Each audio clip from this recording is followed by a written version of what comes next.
अब हम लोग देखते हैं कि जो 18वीं शताब्दी में नई राजनीतिक संरचना हुई, जिसके कारण से कई छोटे छोटे राज्यों का उदय होता है, और इन छोटे छोटे राज्यों के उदय का क्या परिणाम होता है उसी को हम लोग देखेंगे।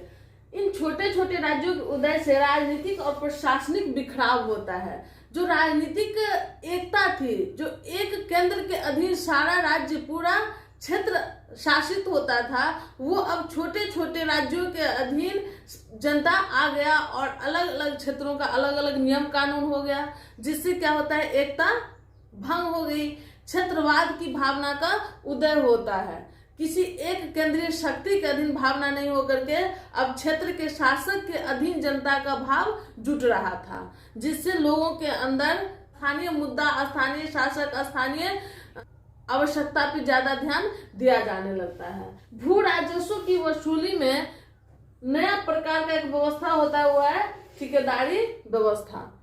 इस ठेकेदारी व्यवस्था से किसानों का अधिक से अधिक शोषण किया जाने लगता है। आर्थिक शोषण, अंग्रेजी राज्यों का स्थापना। अब जानते हैं कि अंग्रेज एक व्यापारी बनकर के भारत में आए थे, और व्यापार कार्य में व्यवधान हो जाता है इन छोटे छोटे राज्यों के कारण, क्योंकि हर क्षेत्र का अलग अलग नियम बन जाता है, हर क्षेत्र का अलग अलग प्रशासनिक तरीका बन जाता है। व्यापार करने के लिए हर क्षेत्र में अलग अलग तरह के टैक्स दिए जाते हैं, कहीं कम कहीं ज्यादा। इस प्रकार से इसमें अनियमितता हो जाता है इन व्यापारियों को, जिस कारण से ये लोग समझते हैं कि मुगल शासन व्यवस्था के कमजोर होने से जो ये क्षेत्रीय राज्य का उत्पत्ति हुआ है, ये तो आपस में एक है ही नहीं, क्यों ना हम अपने व्यापार को सही तरीका से चलाने के लिए इन सभी राज्यों को विजय कर लें और एक केंद्रीय शासन व्यवस्था का स्थापना करें, जिसमें हमारा व्यापार अच्छा से चलेगा। यही कारण था कि अंग्रेजी राज्य का स्थापना हुआ था। क्षेत्रीय राजनीति के बढ़ने के कारण, केंद्रीय राजनीति कमजोर होने के कारण अंग्रेजों ने अपनी व्यापारिक नेचर से बदल करके एक राजनीतिक सत्ता के रूप में भारत में स्थापित हो जाता है। अब देखेंगे कि इस अध्याय के आधार पे कुछ सवाल है जिसको जानना जरूरी है, उसको हम लोग पहले डिस्कस कर लेते हैं। आइए देखिए, आपके बुक में 157 नंबर पेज नंबर पे दिया हुआ है कि कुछ सवाल है जिसको हम लोग देखते हैं। पहला सवाल है, मुगलों के उत्तराधिकारी राज्य में कौन राज्य आता है? सिख, जाट, मराठा, अवध। तो हम लोग जो इतना अध्ययन किए उसमें देखे कि मुगल शासन व्यवस्था कब तक बनी रहती है? 1857 में जो प्रथम स्वतंत्रता संग्राम होता है, उस समय पूरी तरह से मुगल शासन व्यवस्था समाप्त होता है। उसके बाद जो राज्य स्थापित होता है वो है अंग्रेजी राज्य।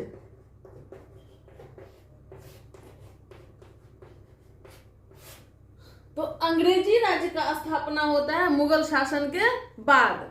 लेकिन इसमें पूछ रहा है कि मुगलों के उत्तराधिकारी राज्य में कौन राज्य आता है, तो ऐसा कोई राज्य नहीं था जो मुगल के उत्तराधिकारी राज्य में आता हो। लेकिन शक्ति के आधार पर देखा जाता है, जब हम लोग पूरे इतिहास का विश्लेषण करते हैं इस अध्याय के तहत, तो देखे कि सिख भी उभर रहा था, जाट भी उभर रहा था, अवध भी उभर रहा था एक स्वतंत्र राज्य के रूप में, मराठा भी उभर रहा था। लेकिन इसमें सबसे शक्तिशाली जो था वो मराठा था, और ऐसा उस समय अनुमान लगाया जाता था कि मुगलों के विकल्प के रूप में भारत में अगर कोई राज्य होगा तो मराठा राज्य ही होगा। लेकिन अंग्रेजी सत्ता के कारण मराठा राज्य नहीं अस्तित्व में आ सका, इसलिए ये सवाल गलत है और इसमें हम लोग कोई आंसर टिक नहीं कर सकते हैं। दूसरा, बंगाल में स्वायत्त राज्य की स्थापना किसने किया था? तो बंगाल में स्वायत्त राज्य की स्थापना आप लोगों को बताया है कि मुर्शिद कुली खां के द्वारा किया गया था। तीसरा, सिखों के एक शक्तिशाली राजनीतिक और सैनिक शक्ति के रूप में किसने परिवर्तित किया था? तो गुरु गोविंद सिंह ने किया था। शिवाजी ने किस वर्ष स्वतंत्र राज्य की स्थापना की थी? तो 1674 में शिवाजी एक स्वतंत्र राज्य का स्थापना किया था जो मराठा साम्राज्य था। मराठा परिसंघ का प्रमुख कौन था? तो मराठा परिसंघ का प्रमुख पेशवा था। अगला सवाल देखिए, निम्नलिखित में मेल बैठाइए। ठेकेदारी प्रथा, तो ठेकेदारी प्रथा कहाँ शुरू की गई थी? तो भू राजस्व के क्षेत्र में ठेकेदारी प्रथा की शुरुआत की गई थी।